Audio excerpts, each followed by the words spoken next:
Sur de crypto, les infos crypto pour ceux qui n'ont pas le temps. Bon les gars, tout s'est pété la gueule suite à l'attaque de la Russie en Ukraine cette nuit. Donc ça sert à rien de regarder la map, c'est vraiment dégueulasse. Ça va jusqu'à des moins 15%.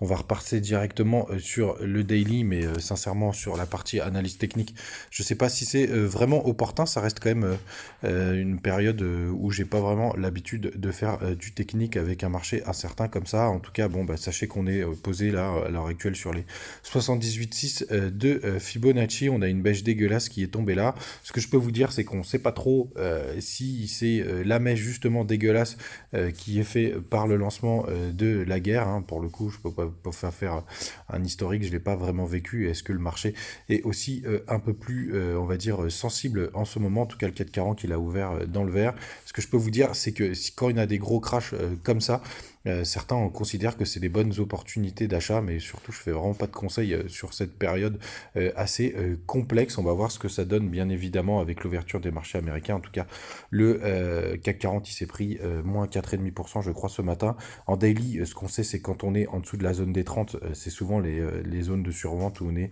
sur les meilleures zones d'achat. Je vous fais quand même un petit, même si c'est pas du tout le même contexte, mais sachez que le jour où il y a eu le crash du Covid, c'est reparti tout de suite derrière. Le nuage, il nous pousse vers le bas.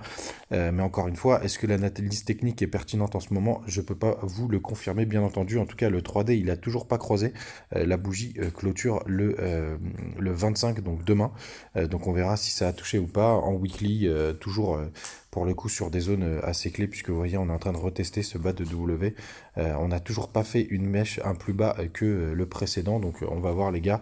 Évidemment, l'ouverture des marchés américains nous dira un peu plus et vous avez pas mal d'articles qui parlent de tout ça. Bon les gars, accrochez-vous, faites attention à vous. Comme je vous disais hier, il faut avoir un plan, il faut savoir ce que vous voulez faire, si vous êtes là pour du long terme, pour du court terme, etc. Moi personnellement, déjà là, je suis arrêté tout trading en levier puisqu'il peut se passer pas mal de choses. Et pour le reste des cryptos, de mon côté, je hold puisque comme je pense qu'à long terme, ça restera toujours très intéressant. Faites attention à vous, je serai quand même là même si je suis en vacances.